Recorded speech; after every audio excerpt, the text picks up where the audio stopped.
Basis पर खर्चा भी आप पर ज़ौजा का है, चाहे वो मालदार ही क्यों ना हो।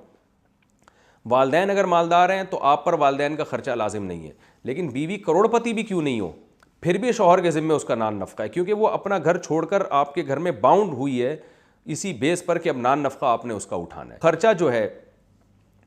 क्योंकि वालदैन खर्चे के मोहताज नहीं होते, क्योंकि आपके वालिद भी कमा रहे होते हैं, आपकी माँ पे खर्च कर रहे होते हैं, अपनी वाइफ पे यानी खर्च कर रहे होते हैं, तो लिहाजा आपके ज़िम्मे ये नहीं होता कि अपनी माँ पे खर्च करें आप, क्योंकि वो आपके वालिद के ज़िम्मे और वो उन्होंने को खिला रहे होते हैं वो, या आपकी वालदा की पेंशन आती है, या आपकी वालदा जॉब करती हैं, जबकि बीवी का ख़र्चा जो है वो मर्द के कंधों पर अल्लाह ने डाला है। तो इस लिहाज से इंसान ये हो सकता है कि माँ बाप को ना दे रहा हो, बीवी बच्चों को खिला रहा हो, तो इसमें कोई गुनाह नहीं है। गुनाह जब होगा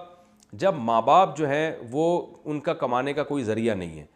तो ऐसी सूरत में आप बीवी बच्चों को खिला रहे हो, माँ बाप को नहीं खिला रहे हो, तो आपको बहुत सख्त गुनाह होगा। ऐसी सूरत में आपको हुक्म है कि आप दोनों को खिलाओ। फिर आप